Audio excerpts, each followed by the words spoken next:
Divorce papers? On my birthday? Michelle, wait. They're fake. Then why is your mother smiling? You gave me fake divorce papers because of her? She gave me 30 days. Leave you or lose the company. And you chose to lie to me? She threatened the company. Marcus and Claire could lose everything. You were warned to keep this private.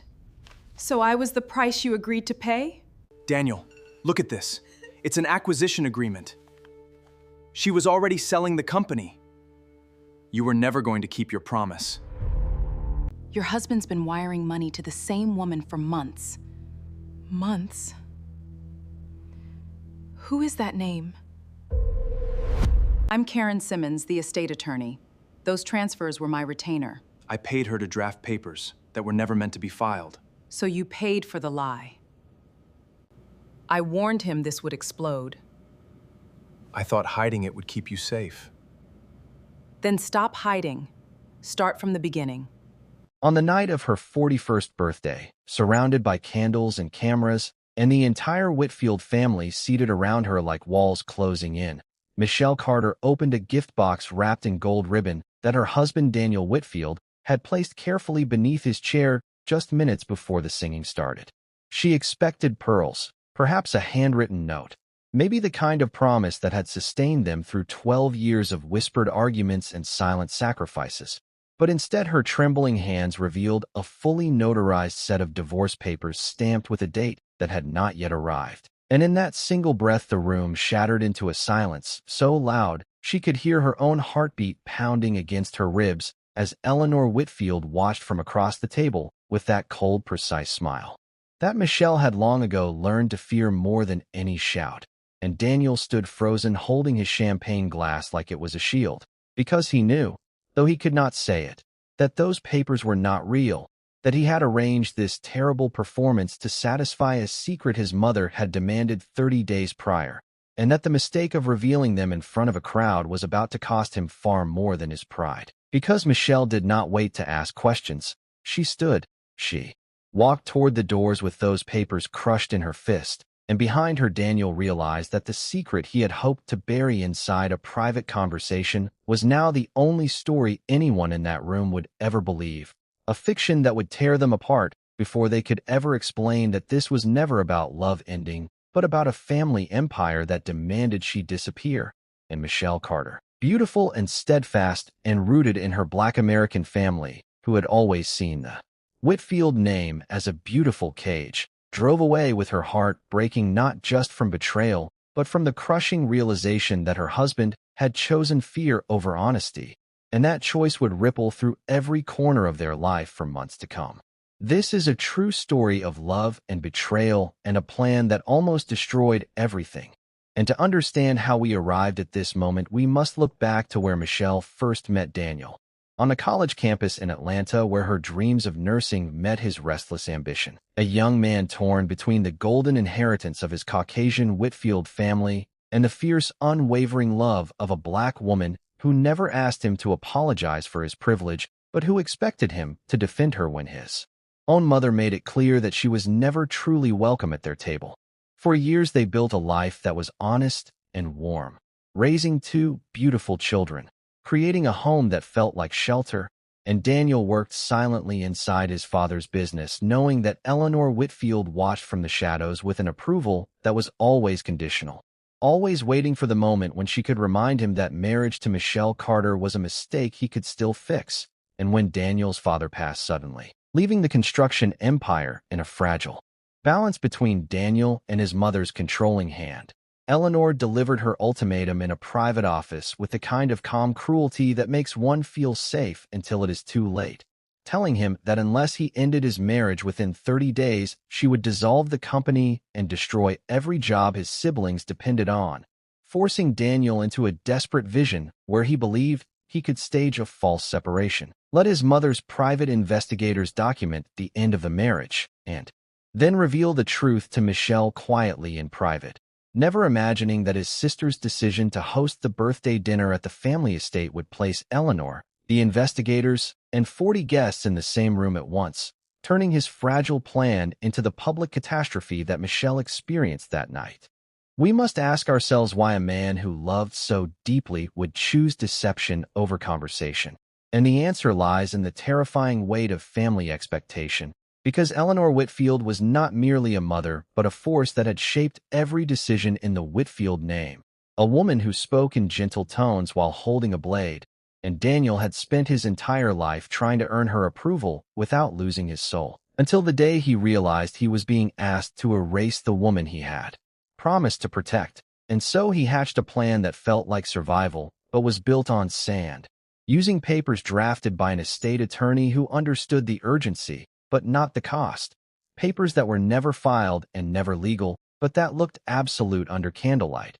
And as the music played and the guests smiled and Michelle's heart was full of hope for another year, Daniel placed that gift under his chair with trembling fingers, convinced that if he could show his mother the end of the marriage she demanded, the company would survive, and then he could turn to his wife and say that he had saved them both from ruin, never understanding that Michelle Carter deserved to be part of every decision that affected her life, not a pawn in a war she never knew existed. And when she opened that box and read those words, her face changed from joy to devastation to something harder and more final. Because she did not see a mistake or a secret, she saw proof that her husband had treated her dignity as disposable. And she walked out into the cool night air with her family already calling her, already telling her to leave him, already feeding the fire of her rage with the kind of loyalty that only comes from blood that has never been asked to forgive. Before we dive deeper, let us know in the comments where you're watching from. We'd love to hear from you. And don't forget to hit that subscribe button so you never miss any of our upcoming videos. Because what happened after Michelle drove away is where this story becomes a deeper examination of whether love can survive not just betrayal, but the kind of protective lie that feels like love to the person who tells it and feels like abandonment to the person who receives it. Because Daniel followed her to the parking lot and tried to speak, but Michelle had already called her sister and her attorney, already decided that she would not be the reason any family empire remained intact. And the next morning she filed for divorce with a determination that astonished everyone who had watched her crumble the night before. And in that filing was where the first crack appeared, not in Daniel's heart, but in the facade he had built. Because when his attorney reviewed the papers he had shown Michelle, they discovered that the dates were wrong, the notary was expired, and the entire document had never been submitted to any courthouse, meaning that Daniel had handed his wife a meaningless piece of paper that carried the emotional weight of a death sentence, but possessed none of the legal power he had pretended. And Michelle, stunned by this revelation, did not rush back to forgiveness, but instead began to investigate what her husband was truly hiding. And what she found was far more complex than infidelity, because it was the shadow of Eleanor Whitfield reaching into every corner of their marriage, not with open hatred, but with the quiet machinery of control, squeezing Daniel until he believed that his only option was to choose between his wife and his family, when in truth Eleanor had already arranged to sell the construction company to a rival firm that would have left every employee bitter and broken, using the divorce condition as a smokescreen to make Daniel appear unfit to inherit, ensuring that she could claim full authority while Daniel suffered the blame for a decision he had never truly made alone.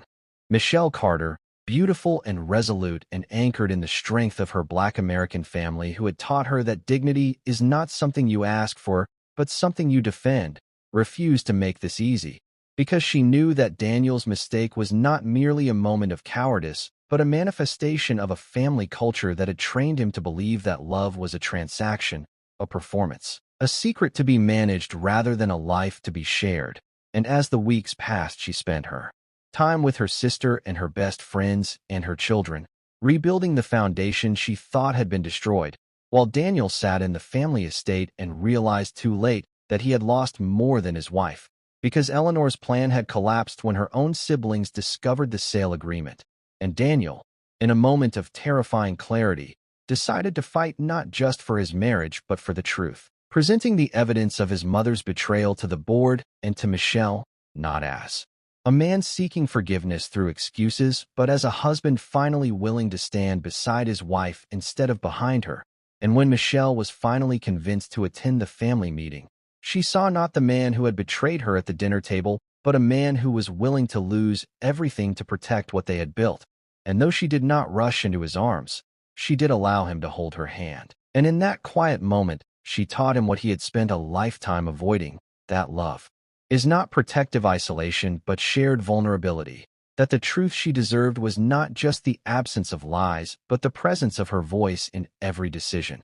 And so they began to rebuild, slowly and painfully, with counseling and honesty and the kind of work that comes only after you have both survived the worst version of each other. And Eleanor Whitfield, betrayed by her own greed, found herself removed from the company she had tried to steal, while Michelle and Daniel moved forward, with a new understanding that their marriage was not a gift to be wrapped in gold ribbon, but a life to be lived out loud. And as we close this chapter, we ask you to hold on to the lesson that family pressure can make us believe that the people we love must be sacrificed for the people we fear. But the truth is that real strength is found not in controlling the narrative, but in sharing it. Not in protecting your loved ones from pain, but in walking through the pain together. Because Michelle Carter never needed a husband who was fine in appearance but hollow in loyalty. And Daniel Whitfield finally learned that the only inheritance worth keeping is the trust of the woman he chose to love. And though their story was nearly destroyed by pride and secrecy, it was saved by the courage to face the truth when it was most frightening. And so we leave you with this, that every marriage has its birthday dinner, its hidden papers, its moment when fear and love were the same face, and what defines us is not whether we fall, but whether we choose to stand back up together. Because love once broken can become stronger only if both people decide that the secret was never worth more than the truth. And if you have ever felt like you were hiding something from the person you love, let this be your reminder that the truth you fear is always lighter than the lie you carry. And so we ask you again to tell us where you are watching from, to share your thoughts on whether forgiveness was deserved, and to stay with us as we continue to tell the stories that matter. Because this journey is far from over, and the heart of this story is not just about divorce papers or family betrayal, but about the endless, beautiful struggle of two people learning that they belong to each other not because of blood or tradition or the quiet demands of those who hold power, but because they have chosen, again and again, to see each other clearly. And that is the kind of love that survives, that builds, and that ultimately triumphs. Not with a grand gesture, but with the simple, terrifying choice to tell the truth when everything is at stake. And so we close with the image of Michelle Carter, once trembling over a gift box, now standing firm beside her husband in a new beginning that does not forget the past, but refuses to be defined by it.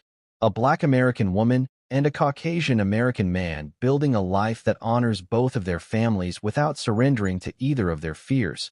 And if you have stayed with us this far, then you understand that this was never just a story about papers, but about the relentless human need to be known and to be loved not for our performance, but for our presence. And that is the gift that no one can wrap in gold, because it belongs to everyone who chooses to stay, to listen, and to begin again. In the days that followed Michelle's decision to file for divorce, her sister Angela moved into full protector mode, arriving at the house with boxes and a lawyer's business card before Michelle had even finished her coffee, insisting that whatever kindness Michelle still held for Daniel needed to be locked away until the truth came out, because Angela had never trusted the Whitfield name, not since the first Thanksgiving when Eleanor had complimented Michelle's dress by saying it was surprisingly elegant, a phrase that had lodged itself in Angela's memory like a splinter that never fully healed. And now, watching her sister's hands shake as she signed the intake forms at the attorney's office, Angela felt that old suspicion hardened into certainty, convinced that this family had finally shown its true face. And she was not alone in that belief, because Michelle's mother, a retired schoolteacher named Dorothy Carter, who had prayed over every milestone in her daughter's life, sat quietly in the corner of that office with her hands folded, not saying much, but watching Michelle with the kind of grief that comes from seeing your child hurt in a way you cannot fix with casseroles or scripture. And it was Dorothy who first noticed something odd in the paperwork Daniel had given Michelle that night. An inconsistency in the notary seal that she pointed out not because she understood the law, but because she had spent 30 years grading papers and knew when something did not add up. And that small observation, dismissed at first as a grieving mother grasping at anything, would later become the thread that unraveled everything Eleanor Whitfield had built. Meanwhile, across town in the Whitfield family estate, Daniel sat inside his father's old study, the one room in the house that still smelled faintly of pipe tobacco and old books, staring at the deed to the lake house he had purchased in secret, a surprise meant to accompany a proposal for a second honeymoon, a plan that now felt like a cruel joke considering the chaos he had created. And it was here that his younger brother Marcus found him, still in his tuxedo shirt from the party, his tie discarded on the floor, his eyes red from either exhaustion or tears or both. And Marcus, who had always been the quieter of the Whitfield sons, the one who preferred blueprints to boardrooms, asked him plainly why he had not simply told Michelle the truth from the beginning. And Daniel's answer, delivered in a hoarse whisper, revealed the depth of his fear. Because he explained that his mother had not only threatened the company, but had implied, in ways she never said outright, that she would use her considerable resources to make Michelle's life difficult, professionally and personally, hinting at connections within the hospital board where Michelle worked, connections that could quietly end her nursing career if she became, in Eleanor's words, a distraction to the family's reputation. And Daniel had believed, wrongly but sincerely, that if he could make the threat disappear before Michelle ever knew it existed, he could protect her from a war she never asked to fight, not realizing that in trying to shield her from the battle, he had made her feel like a casualty of it. This revelation, when Marcus later shared fragments of it with Angela during a tense phone call meant to broker peace between the families, only deepened the mystery surrounding Eleanor Whitfield's true intentions. Because if she was willing to threaten her own daughter-in-law's career, what exactly was she protecting? And why did it matter so much that Daniel's marriage end quietly rather than publicly? And it was Angela, sharp and skeptical, who began pulling at this thread, spending her evenings after work searching public records, business filings, anything that might explain why a woman with more money than she could spend in 3 lifetimes would go to such lengths over her son's marriage. And what she found buried in state business registries was a filing from just 2 weeks before Daniel's father passed away, a preliminary agreement between Whitfield Construction and a much larger firm based in Charlotte, North Carolina, a document that outlined terms of acquisition, terms that would only be finalized if leadership within Whitfield Construction underwent what the document vaguely called restructuring.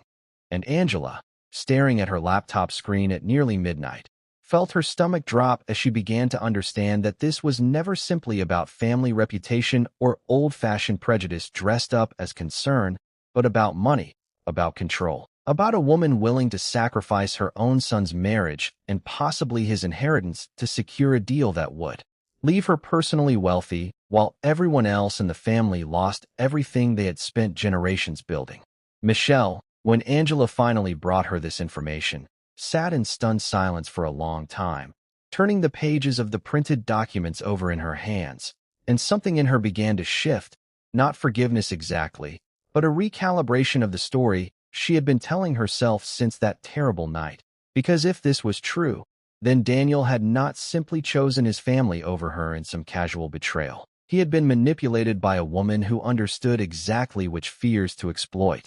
And while this did not erase the pain of watching her marriage dissolve in front of 40 witnesses, it complicated the narrative in a way that made Michelle uncomfortable, because she had built a fortress of certainty around her anger, and now that fortress had a crack in it. And cracks, she knew from years of nursing trauma patients, have a way of widening whether you want them to or not. And so despite every instinct telling her to protect herself, she found herself dialing Daniel's number. For the first time since the party, not to reconcile, she told herself, but simply to ask him directly whether what Angela had found was true. And when Daniel answered on the first ring, his voice breaking with something between relief and dread, she asked him plainly, "Did your mother threaten to sell the company no matter what you did?" And the long pause that followed told her everything before he even spoke a word.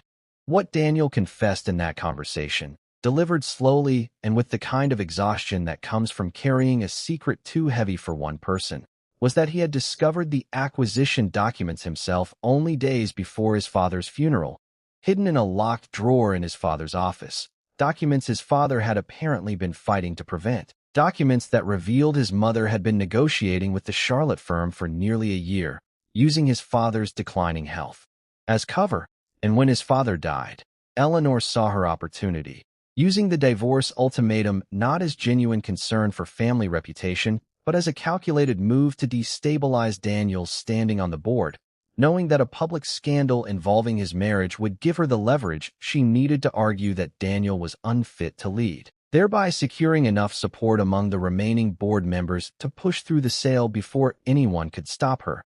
And Daniel, realizing this only after he had already staged the fake divorce, understood too late that his mother had never intended to let him save the company regardless of what he did to his marriage, because the sale was already in motion, meaning that his sacrifice, his lie, his betrayal of Michelle's trust, had bought him nothing except the destruction of the one relationship that had never demanded anything false from him. This confession, raw and unpolished, delivered over a phone line at nearly 1 a.m. while Michelle sat on her sister's back porch wrapped in a blanket against the cold, cracked something open in her that she had not expected, because she realized that Daniel's greatest failure was not malice but a kind of desperate, misguided loyalty to a family system that had trained him since childhood to believe that love meant sacrifice without communication, that protection meant control rather than partnership. And while this understanding did not immediately restore what had been broken, it gave Michelle something she needed more than an apology. It gave her clarity, and with that clarity came a decision, not to return to him immediately, not to pretend the wound had already healed, but to tell him that if there was ever going to be a future between them, he would need to prove through action, not words, that he understood the difference between protecting her and silencing her. And Daniel, humbled in a way that money and privilege had never forced him to be before, agreed to whatever terms she set, because for the first time in his life, he understood that losing Michelle would cost him more than losing the company ever could. The following weeks unfolded like a slow unraveling of Eleanor Whitfield's carefully constructed empire, because armed with the documents Angela had uncovered, Daniel called an emergency meeting of the family board, a meeting that included his siblings Marcus and Claire, both of whom had been kept in the dark about their mother's dealings with the Charlotte firm. And when Daniel laid out the evidence, the preliminary sale agreement, the timeline that showed Eleanor had been negotiating even, while their father lay dying in a hospital bed, the room fell into a stunned silence broken only by Claire's quiet, devastated question, "How long have you known, Mother?" And Eleanor, cornered for the first time in decades, did not deny it, instead defending her actions with the same cold logic she had always used, insisting that she was simply doing what was necessary to secure the family's financial future in an industry that was shifting beneath their feet. That sentimentality about a company name would not pay anyone's bills, that she had made the difficult choices so her children would never have to. But her words, once so effective at commanding obedience, now sounded hollow in a room full of people who finally understood that her definition of protection had always been indistinguishable from possession. The vote that followed was swift and unanimous among the siblings, blocking the sale entirely and stripping Eleanor of her remaining authority over daily operations, though she retained her seat on the board out of a respect for family history that Daniel, even now, could not bring himself to fully abandon.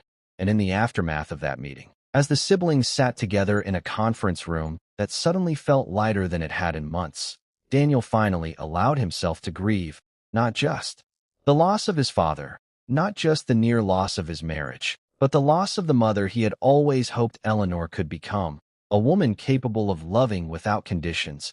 And it was Marcus, always the quiet observer, who placed a hand on his brother's shoulder and said simply, "You did the right thing, even if it cost you everything," not knowing yet whether Daniel would be able to reclaim what mattered most.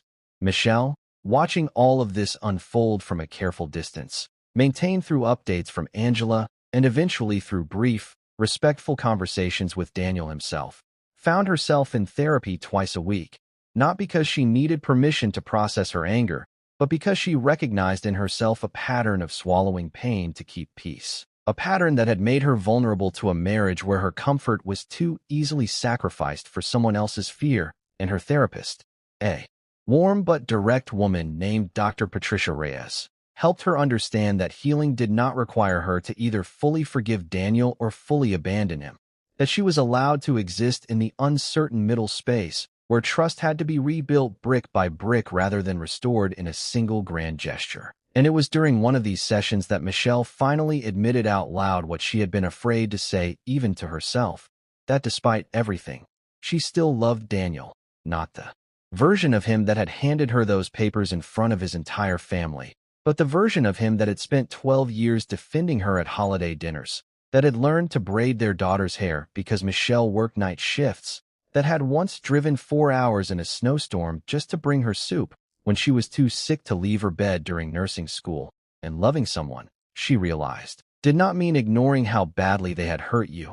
It meant deciding whether the person standing in front of you now was willing to become someone incapable of hurting you that way again.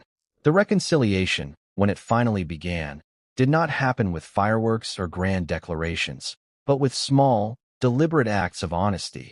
Daniel calling Michelle every evening not to ask for forgiveness, but simply to tell her about his day, to ask about their children, to slowly rebuild the kind of ordinary intimacy that had once made their marriage feel like home.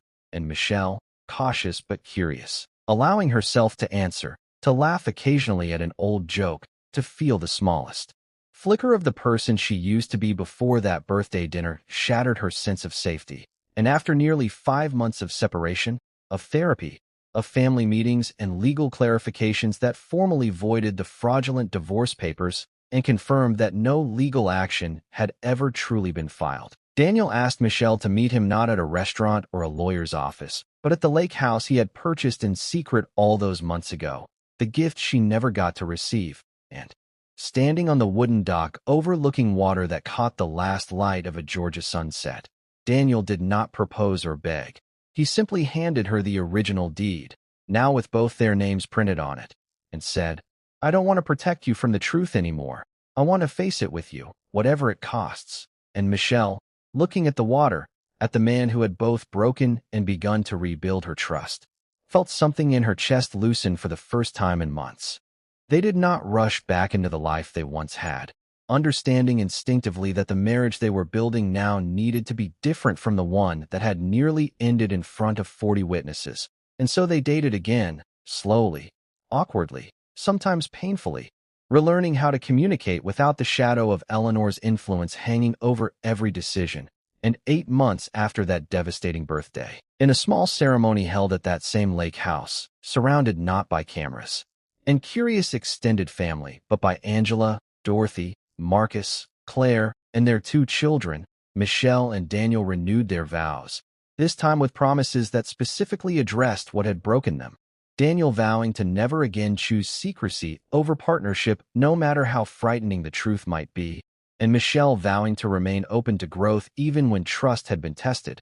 And as they exchanged these new promises, Dorothy Carter, watching from the front row with tears in her eyes, whispered to Angela that sometimes the strongest marriages are not the ones that never break, but the ones brave enough to be rebuilt honestly.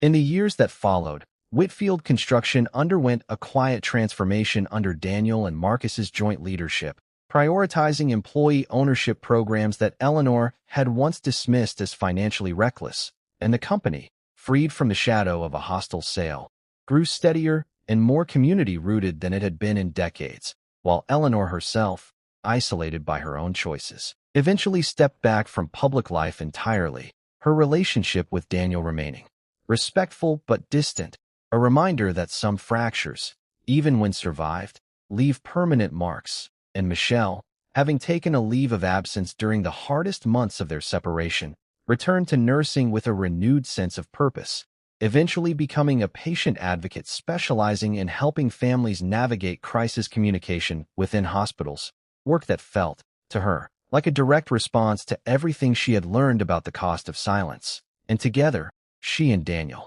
began speaking publicly, first at small community events and later at larger platforms, about the particular challenges facing interracial couples who marry into families unwilling to fully accept them, about the danger of mistaking protection for control, about the long, unglamorous work of rebuilding trust after betrayal. Their story eventually becoming something of a quiet touchstone for other couples navigating similar storms, not because they had all the answers, but because they were willing to admit, publicly and honestly, how close they had come to losing everything over a single catastrophic choice made from fear rather than malice. Looking back now, years removed from that candlelit dinner table, from the trembling hands and the flashing cameras and the crushing weight of a gift box that held no jewelry and no vacation, but a lie disguised as legal paper, Michelle has said in interviews that she does not regret the pain of that night, because it forced a reckoning that her marriage desperately needed. A reckoning that exposed not just Daniel's fear, but her own tendency to accept less honesty than she deserved in the name of keeping peace. And Daniel, for his part, has spoken candidly about the danger of inherited fear, of how easily we can convince ourselves that protecting someone justifies deceiving them, and how the truest form of love requires the courage to let the people we love make informed choices about their own lives, even when those choices might hurt us. And so this story, which began with a gift box and a lie and very nearly ended in a courtroom, became instead a difficult, imperfect testament to what it looks like when two people choose, again and again, to fight not against each other, but for the truth between them. If you have made it this far into this story, we want to ask you honestly, would you have forgiven Daniel the way Michelle did? Or would the public humiliation of that birthday dinner have been the final word for you? Would you have needed more than an explanation, more than a lake house deed and a whispered apology by the water? And we invite you to share your honest thoughts in the comments below, because stories like this remind us that love and fear often wear disturbingly similar disguises. And understanding the difference can be the work of a lifetime. And if this story moved you, if you found yourself holding your breath through Michelle's pain and Daniel's desperate unraveling, then we think you will want to stay close for what comes next, because our next story follows a woman who discovered, after 20 years of marriage, that her husband had been quietly building an entire second life just 3 states away. A story with twists that will leave you questioning everything you thought you understood about hidden truths and second chances. So before you go, please take a moment to hit that subscribe button so you never miss one of these deeply human stories. Leave a comment telling us where you are watching from and what part of Michelle and Daniel's journey affected you most. And we will see you very soon for the next chapter in this continuing exploration of love, betrayal, and the difficult, beautiful work of choosing truth even when it costs us everything we thought we could not live without. To fully understand why Eleanor Whitfield became the woman capable of orchestrating such calculated cruelty toward her own son's marriage, we have to go back even further than Daniel and Michelle's love story. Back to a time when Eleanor herself was a young bride marrying into old money that came with old expectations, because Eleanor had not always been the icy matriarch presiding over candlelit dinners with quiet menace. She had once been a bright, ambitious young woman from a modest background in rural Georgia who married Daniel's father, Richard Whitfield, believing she was securing not just financial stability, but genuine partnership, only to discover within the first years of her marriage that Richard's own mother, a formidable woman named Constance Whitfield, had never fully accepted her either, dismissing Eleanor's working-class roots with the same subtle, devastating precision that Eleanor would later use against Michelle. And it was this inherited trauma, this generational pattern of women being taught that love within the Whitfield family was conditional upon usefulness and compliance, that had slowly transformed Eleanor from a hopeful young bride into a woman who believed that survival meant becoming the very force that had once threatened her. A revelation that Angela uncovered almost by accident while researching old Whitfield family records at the local historical society, finding letters Eleanor had written decades earlier to a childhood friend. Letters filled with the same loneliness and desperation that Michelle had felt at that birthday table. Letters that painted a portrait not of a villain born cruel, but of a woman shaped by decades of being told she would never truly belong. This discovery complicated things further for Michelle when Angela finally shared it with her, because it became increasingly difficult to view Eleanor as simply a calculating antagonist when the evidence suggested she was also, in her own way, a victim of the same family system that had nearly destroyed Michelle's marriage. And Michelle found herself wrestling with an uncomfortable truth that many survivors of family dysfunction eventually confront: the realization that understanding someone's pain does not require excusing their actions, that Eleanor's difficult history explained her behavior without justifying the damage she had caused, and it was this nuanced understanding that Michelle carried with her when, nearly a year after the fateful birthday dinner, she made the unexpected decision to request a private meeting with Eleanor, not to reconcile in any traditional sense, but to speak honestly, woman to woman, about what had happened and why, a meeting that Daniel knew nothing about until after it occurred, because Michelle needed this conversation to belong entirely to her, uninfluenced by her husband's presence or his complicated loyalty to his mother. The meeting took place in a small coffee shop in downtown Atlanta, neutral territory chosen deliberately by Michelle, and when Eleanor arrived, dressed impeccably as always, but somehow appearing smaller than Michelle remembered, the conversation that followed was unlike anything either woman had expected. Because Michelle did not come armed with accusations or demands for apology, she came instead with questions, asking Eleanor directly why she had never been willing to accept her, why blood and background had mattered more than the way Daniel lit up whenever Michelle walked into a room. And Eleanor, caught off guard by the directness of the question, found herself answering with unexpected honesty, admitting that she had spent so many years being told she did not belong within the Whitfield legacy that she had unconsciously decided someone else must occupy that same painful position. That watching Daniel love Michelle so completely and unconditionally had somehow triggered old wounds about her own marriage, where she had never received that kind of uncomplicated devotion from Richard, who had married her partly out of genuine affection but partly out of family obligation to produce an heir. And hearing this, Michelle felt something shift inside her, not forgiveness exactly, but a kind of clarity that allowed her to finally release some of the anger she had been carrying, understanding that Eleanor's cruelty had never truly been about her, but about decades of unresolved pain that had calcified into control. This conversation, while it did not repair the relationship between Michelle and Eleanor overnight, planted a seed that would slowly grow over the following years, because Eleanor, perhaps for the first time in her adult life, began attending therapy herself, initially at the quiet insistence of her daughter Claire, and slowly, painstakingly, began to unlearn patterns that had defined her for decades. And while she never became the warm, embracing mother-in-law that Michelle might have once hoped for, she did eventually attend her grandchildren's school events, did eventually send a card on Michelle's birthday the following year, a small gesture that meant more than its size suggested, given everything that had transpired. And Daniel, watching this slow transformation unfold, often reflected that the true legacy of that terrible birthday dinner was not the pain it caused, but the uncomfortable honesty it forced upon everyone involved, stripping away decades of polite pretense that had allowed dysfunction to fester beneath the surface of a family that appeared, from the outside, to have everything. Meanwhile, as Michelle and Daniel continued rebuilding their marriage on this new foundation of radical honesty, their children, a thoughtful 10-year-old named Olivia and a curious 7-year-old named Jordan, had their own process of understanding what had happened between their parents, because children, even young ones, absorb far more than adults often realize. And Olivia in particular had overheard fragments of adult conversations during the separation, had noticed her mother crying in the bathroom with the door not quite closed, had felt the tension radiating from her father during those brief, awkward pickup exchanges when the family was still fractured. And it was Dr. Patricia Reyes who eventually recommended family therapy sessions specifically designed to help Olivia and Jordan process what they had witnessed, sessions where Michelle and Daniel learned to explain, in age-appropriate language, that adults sometimes make mistakes even when they love each other very much, that fixing those mistakes takes time and honesty, and that their parents' willingness to do that difficult work together was itself a lesson in resilience that no amount of protection from difficult truths could have taught them.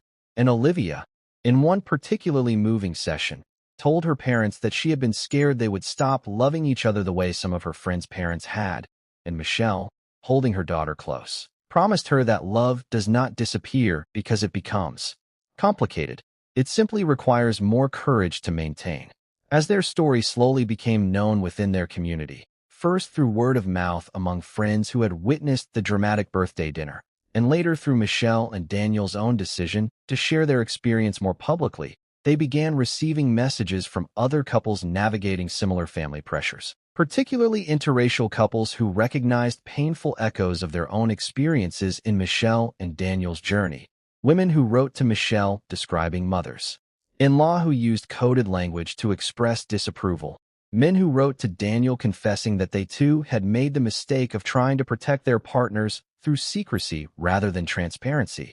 And this outpouring of connection eventually inspired Michelle and Daniel to create a small nonprofit organization called Bridges Home, dedicated to providing counseling resources and community support for couples facing family estrangement due to racial or cultural bias. An organization that started small, hosting workshops in community centers around Atlanta, but that grew over time to include an online support network reaching couples across the country, transforming what had been one of the most painful experiences of their lives into a source of genuine purpose and healing for others facing similar struggles.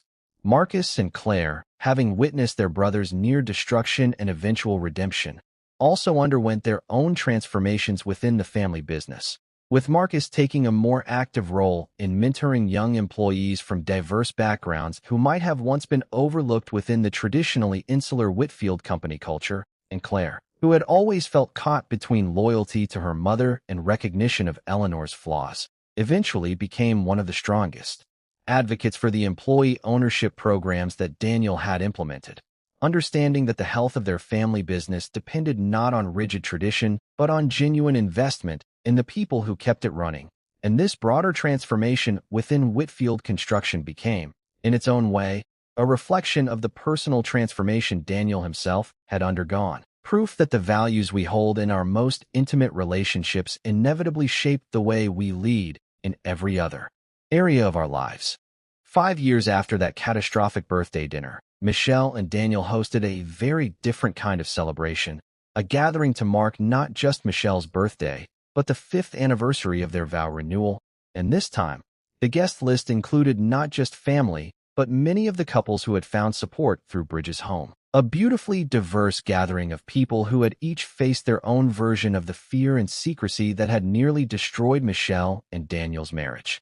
And as Michelle stood to give a brief toast that evening, she looked out at Daniel, now completely different from the anxious man who had once handed her a box of lies disguised as legal papers. And she spoke not about the pain of that original birthday, but about the strange grace of survival, telling the room that sometimes the worst moments of our lives become the foundation for the most meaningful work we will ever do. That she had learned, through unimaginable heartbreak, that love without honesty is simply performance, and that real partnership requires the courage to be fully seen, flaws and fears and all, by the person you have chosen to build a life with. Eleanor Whitfield, seated quietly near the back of that gathering, invited not as the matriarch she once insisted upon being, but simply as Daniel's mother and the grandmother of 2 children who had chosen, in their own innocent wisdom, to forgive her, watched this scene unfold with an expression that Michelle, glancing briefly in her direction, could only describe afterward as something between regret and gratitude. And though the relationship between the 2 women would never be simple or entirely warm, there existed now a fragile peace built on hard-won honesty rather than polite denial. And perhaps, Michelle would later reflect, that fragile peace was its own kind of victory, proof that even the deepest fractures within a family did not have to remain permanent, provided everyone involved was willing to do the uncomfortable work of confronting the truth rather than continuing to hide behind gifts that promised one thing while concealing something far darker underneath.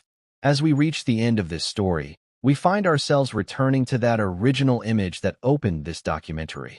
A trembling young woman opening a gift box at her birthday dinner, believing for one devastating moment that her marriage had ended in front of everyone she loved. And we now understand that this moment, as painful as it was, became the unlikely beginning of a deeper, more honest love story than the one that existed before it. A reminder that sometimes our lives fall apart not to punish us, but to force us toward a truth we have been avoiding, and that the people who truly love us are not the ones who never make mistakes, but the ones willing to do the difficult, humbling work of repairing the damage those mistakes cause.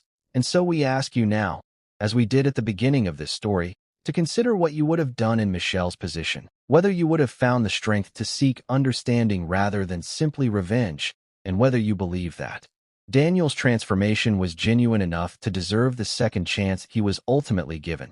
Because these questions do not have simple answers, and that is precisely what makes stories like this one so important to tell.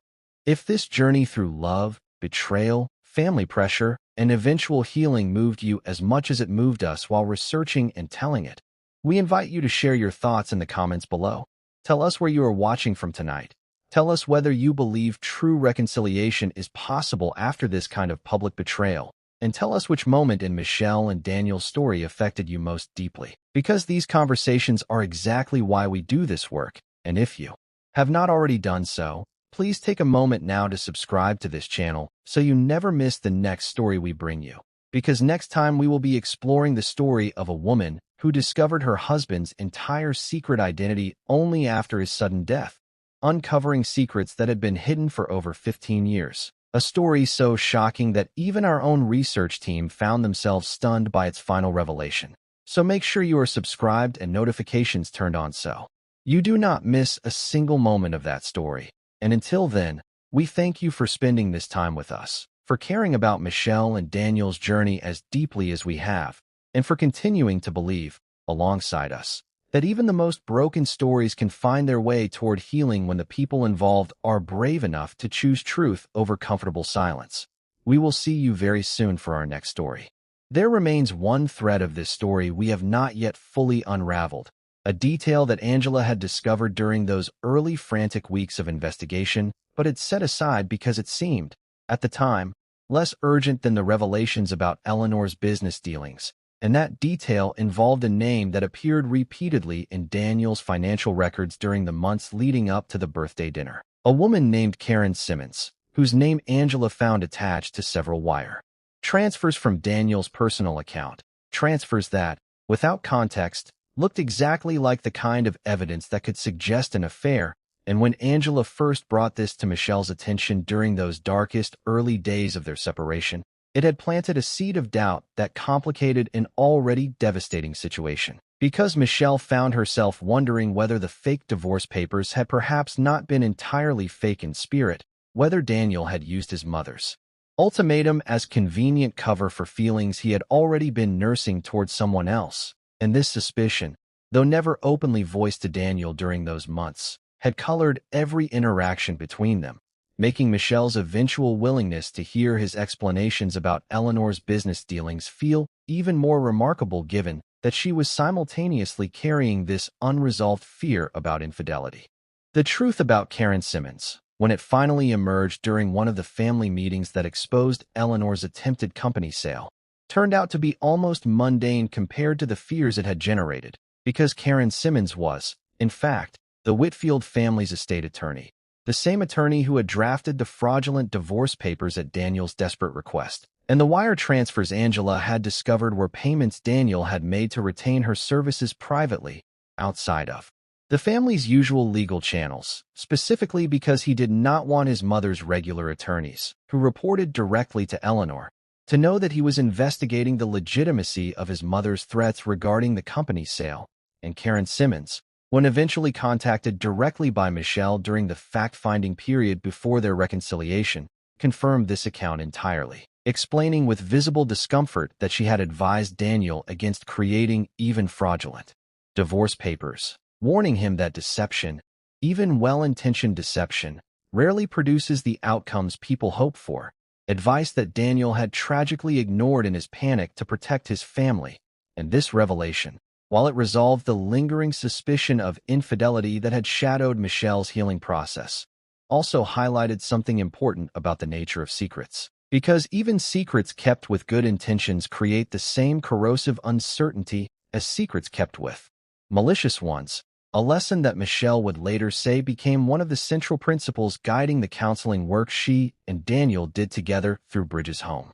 This realization about the corrosive nature of secrecy itself, regardless of intention, became something Michelle spoke about often in the years following their reconciliation, particularly during workshops where she noticed a recurring pattern among the couples who sought support from their organization, a pattern where one partner, usually motivated by genuine love and fear of loss, would make unilateral decisions meant to protect the relationship, only to discover that the very act of concealment did more damage than the problem they were trying to shield their partner from. And Michelle began developing what she called the transparency framework, a set of guiding questions she encouraged couples to ask themselves before making any decision that involved withholding information from their partner.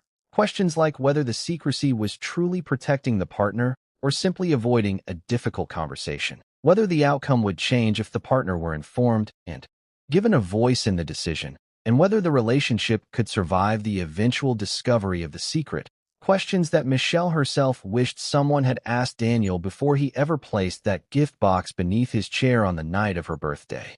Dorothy Carter, watching her daughter transform this painful chapter into something that helped countless other families, often reflected during her weekly phone calls with Angela that she had never expected Michelle's story to become a source of healing for so many strangers, that when she had sat in that attorney's office all those months ago, noticing the discrepancy in the notary's seal, she had simply been trying to protect her own child, never imagining that small observation would eventually unravel a conspiracy involving millions of dollars and generations of inherited family dysfunction.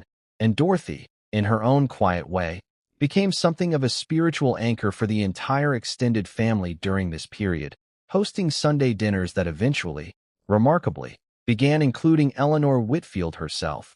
Awkward gatherings at first, filled with careful conversation and long silences, but gatherings that slowly, over years, transformed into something resembling genuine warmth, a development that surprised everyone involved except perhaps Dorothy, who had always believed that reconciliation, while never guaranteed, becomes possible when people are willing to sit at the same table long enough to see each other as fully human rather than as symbols of old grievances. The children, Olivia and Jordan, grew up with a unique understanding of their family's history, one that their parents were careful to share with them in developmentally appropriate ways as they matured. And by the time Olivia reached her teenage years, she had become something of an unofficial spokesperson for children of interracial marriages navigating family tension, writing a school essay about her parents' story that eventually caught the attention of a local newspaper, an essay in which she wrote that she had learned watching her parents that love is not the absence of conflict, but the presence of commitment even when conflict makes everything feel uncertain. Words that Michelle kept framed in her office at the hospital where she continued her work as a patient advocate, a daily reminder of how far their family had traveled from that devastating birthday dinner. As Whitfield Construction continued to thrive under its new leadership structure, the company became something of a case study in corporate ethics programs at nearby universities, with Daniel occasionally invited to speak to business students about the dangers of prioritizing family legacy over individual dignity, about how businesses built on exclusion and control eventually collapse under their own weight. And during these speaking engagements, Daniel always made a point of including Michelle's perspective, insisting that the transformation of their company could not be separated from the transformation of their marriage, that learning to build an equitable partnership at home had directly informed his understanding of what equitable leadership looked like in the workplace, and audiences, particularly the young women in these business classes, often approached Michelle afterward wanting to know more about her own journey, about how she had found the strength to demand accountability from a family system that had tried so hard to make her feel disposable. And Michelle always answered with the same simple truth, that she had never needed to find strength she did not already possess. She had simply needed people willing to finally see it. Eleanor Whitfield, in the final years before her health began to decline, wrote a letter to Michelle that she asked to be read only after her passing, a letter that Michelle received nearly a decade after that fateful birthday dinner. And in this letter, delivered to Michelle by Claire during a quiet visit shortly after Eleanor's funeral, Eleanor finally offered the full acknowledgement that Michelle had never received directly during their lifetime overlap, writing that she recognized, too late, to fully repair the damage, that her cruelty toward Michelle had never been about anything Michelle had done or failed to do, that it had been about Eleanor's own unhealed fear of never being enough within a family system built on conditional belonging. And she wrote that watching Michelle and Daniel rebuild their marriage with such radical honesty had taught her, in her final years, what genuine partnership could look like. A lesson she deeply regretted not learning decades earlier when it might have saved her own marriage from the quiet loneliness she had endured with Richard. And Michelle, reading this letter alone in her kitchen with tears streaming down her face, found herself grieving not just the woman Eleanor had been, but the relationship they might have had if Eleanor had found the courage to change decades sooner. This letter, more than any single event in the years following their reconciliation, gave Michelle a sense of complete closure regarding everything that had happened, because it confirmed what she had slowly come to believe through years of careful reflection: that people are rarely simply villains or heroes, that the family systems we inherit shape us in ways we do not always recognize until we are forced to confront them, and that healing, whether within a marriage or across generations of family dysfunction, requires both accountability and grace extended in careful, deliberate measure. And Michelle chose, in the years following Eleanor's passing, to establish a scholarship in Eleanor's name through Bridges Home, specifically supporting young women from working-class backgrounds pursuing education and family counseling, a decision that some might have found surprising given their painful history, but one that Michelle explained simply as an acknowledgement that Eleanor's story, tragic as parts of it were, contained lessons worth preserving for others navigating similar generational wounds. As we bring this remarkable true story to its close, we find ourselves reflecting on everything Michelle Carter and Daniel Whitfield endured, from that devastating birthday dinner where a gift box concealed a lie disguised as legal documents, through months of separation and painful investigation, through the exposure of a hidden business conspiracy and generations of inherited family dysfunction, to the eventual rebuilding of a marriage grounded in radical honesty rather than convenient secrecy. And we are reminded that the stories which move us most deeply are rarely simple tales of villains and victims, but complicated, human accounts of people struggling to break cycles of fear and control that were never their choosing, and choosing, ultimately, through great difficulty and sustained effort, to build something better.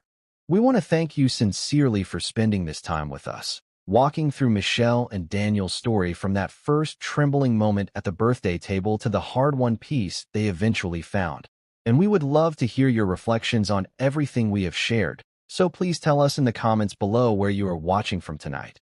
Tell us whether you believe Eleanor deserved the forgiveness she eventually received. Tell us whether Daniel's transformation felt genuine to you, and tell us which part of this long journey affected you most personally. Because these stories exist not simply to entertain us, but to help us reflect more honestly on our own relationships, our own family patterns, and our own capacity for both causing harm and choosing healing.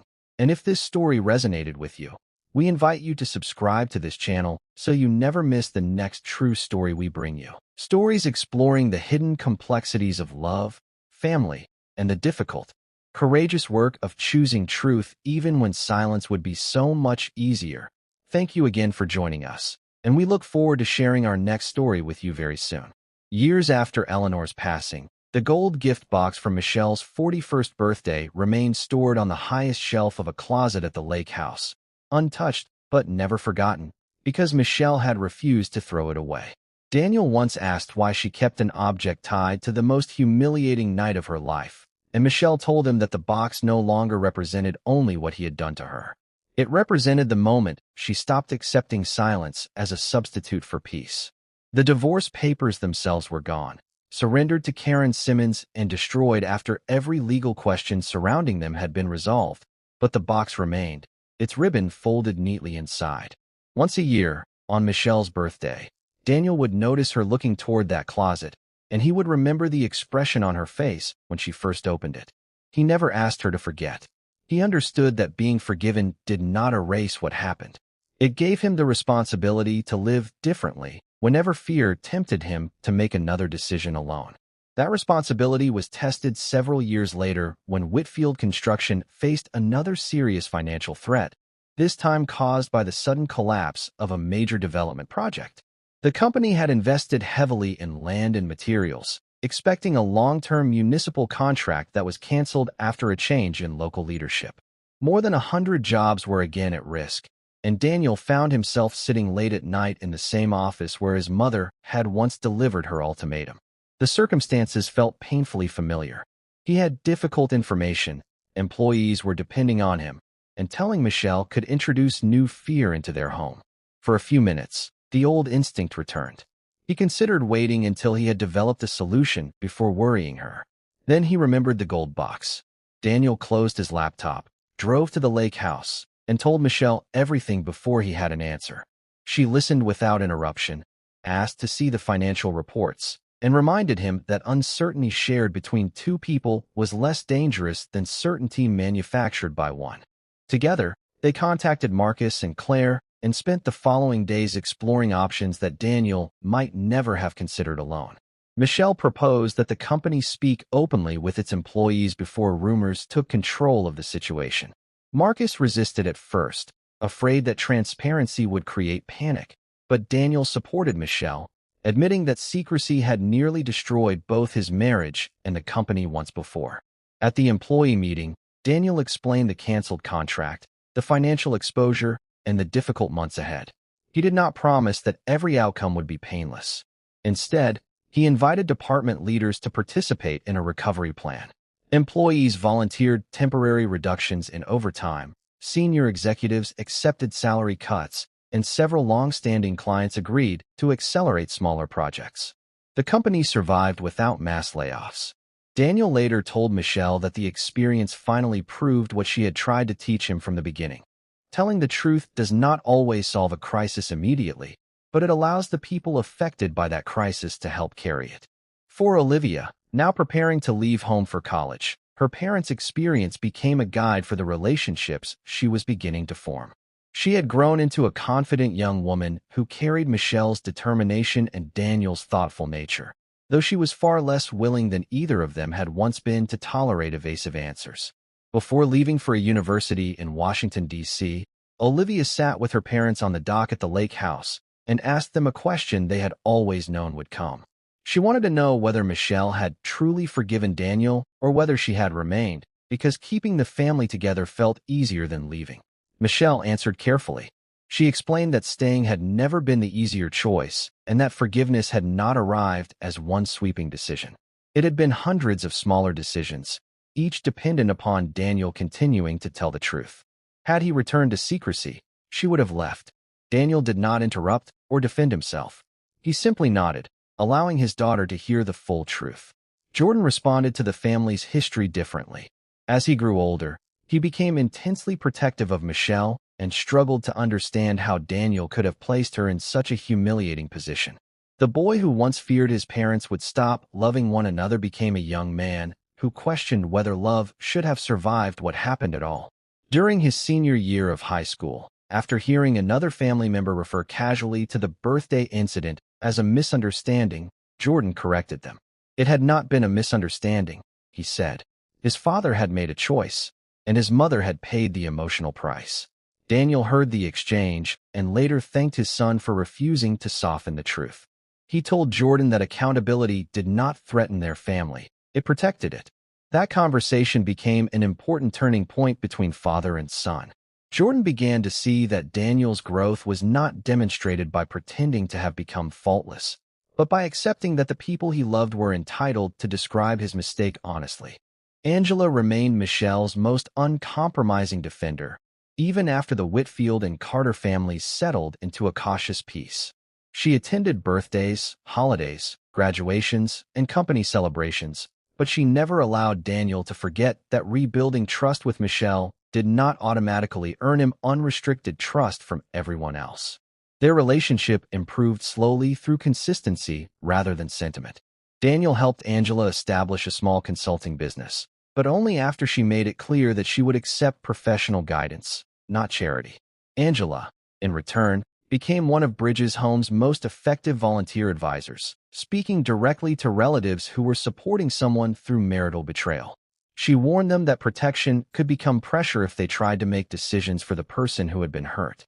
She understood this because she had once urged Michelle to end the marriage before all the facts were known. Angela still believed her anger had been justified, but she learned that loving her sister meant respecting Michelle's authority over her own future, even when that future included Daniel. Dorothy Carter watched these developments with the patient attention that had defined her entire life. She had never forgotten the first time Eleanor excluded Michelle from a Whitfield family photograph. Nor had she forgotten how Daniel eventually stepped away from the camera and stood beside his wife. Dorothy believed people often revealed their character in small decisions long before a major crisis exposed them completely. She also believed that character could change when someone stopped defending the habits that caused harm. At Sunday dinners, she occasionally asked Daniel questions about the company, the children, or his work with Bridges' home. But the question underneath every conversation was always the same. Are you still worthy of the second chance my daughter gave you? Daniel understood this and never resented it. When Dorothy's health began to weaken, he accompanied Michelle to every appointment he could and sat beside Dorothy during long hospital afternoons. He did not do it to repay a debt. He did it because she was family, and this time he understood what that word required. Before Dorothy died, she asked to speak privately with Daniel. Michelle never learned every detail of that conversation because both of them agreed that some words could remain private without becoming deceptive. There was a difference, Michelle had learned, between secrecy used to control another person and privacy freely respected between people who trusted one another. Dorothy told Daniel that she had not forgiven him quickly, and perhaps part of her never completely would, but she had seen the years of work he put into becoming a more honest husband and father. She asked him to promise that if another crisis came, he would never again confuse carrying a burden alone with being strong. Daniel gave her that promise. At Dorothy's memorial service, he spoke about the retired teacher who identified the faulty notary seal that helped expose an entire structure of manipulation. He said Dorothy had taught him that careful attention could be an act of love and that the smallest truth, noticed at the right moment, could change a family's future. Following Dorothy's death, Michelle experienced a period of grief that reopened emotions she thought she had already settled.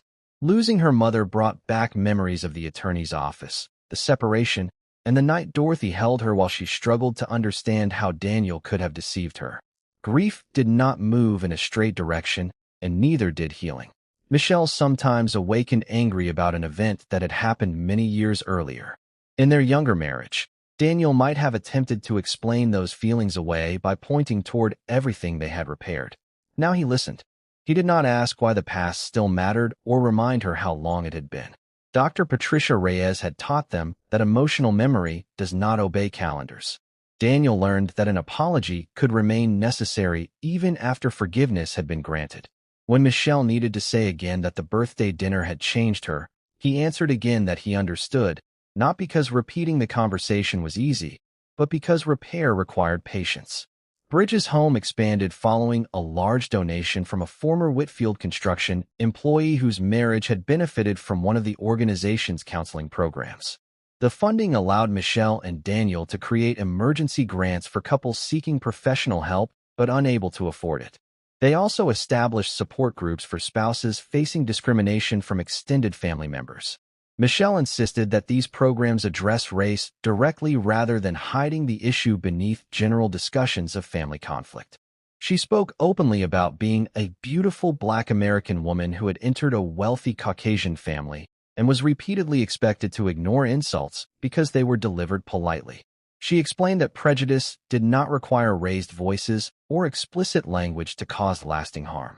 Sometimes it appeared as exclusion from photographs, doubts about competence, backhanded compliments, or the assumption that Michelle should be grateful simply to have been admitted into the room. Her honesty gave other women permission to name experiences they had spent years minimizing. Daniel attended many of these discussions, but he learned not to position himself at their center. He listened as women described husbands who defended them privately while remaining silent in front of relatives, and he recognized himself in their stories. When asked what he would tell those husbands, Daniel said that neutrality inside an unjust family system was not neutral at all. Silence gave approval to whoever already held the most power. He admitted that he had spent years congratulating himself for loving Michelle while expecting her to endure treatment he would never have accepted for himself. The divorce paper scheme had been the most devastating expression of that pattern, but it had not begun there. It had begun every time he asked Michelle to overlook one of Eleanor's remarks to preserve the evening, every time he promised to address a problem later, and every time he treated his family's comfort as more urgent than his wife's dignity. On Michelle's 60th birthday, nearly 2 decades after the night that changed their marriage, Daniel handed her another gold box at a much smaller dinner held at the lake house. For one brief second, everyone who knew the story became silent. Daniel noticed Michelle's hands resting motionless beside her plate and immediately told her that she did not have to open it in front of anyone. That sentence mattered more to her than whatever was inside, because it returned the choice he had taken from her years earlier. Michelle looked around the table at Olivia, Jordan, Angela, Marcus, Claire, and the friends who had walked beside them through every stage of rebuilding. Then she opened the box. Inside was a bound collection of letters Daniel had written over the years, one for every birthday since her 41st. He had never sent them because they were not intended to persuade her. They recorded the promises he had made, the failures he still recognized, and the gratitude he felt for the life they had rebuilt. Michelle read only the first letter that night. It had been written 1 year after the original birthday dinner, when their renewed marriage was still fragile. Daniel had written that he once believed a grand plan could rescue everyone he loved, but he had learned that love was not proven through plans made in secret. It was proven by remaining present when the truth was embarrassing, expensive, or frightening. He wrote that Michelle's decision to return had not completed his transformation. It had only given him the opportunity to begin. As she finished reading, Michelle closed the book and looked at the man across from her. She did not offer a dramatic speech. She reached for his hand, the same gesture she had made after the family board meeting all those years before, but now there was no uncertainty in it. Daniel had spent almost 20 years honoring the condition she gave him that day. Next time, they would fight beside one another, never instead of one another. The gold box from Michelle's 41st birthday was eventually removed from the closet and placed beside the second one in the office of Bridges' home. A small card beneath them explained that the first box represented a decision imposed through fear, while the second represented a choice offered through trust. Visitors often stood before the boxes and assumed the story was about forgiveness, but Michelle would correct them. Forgiveness was only one part of it. The deeper story was about agency, the right of every person within a marriage to know the truth and participate in decisions affecting their future.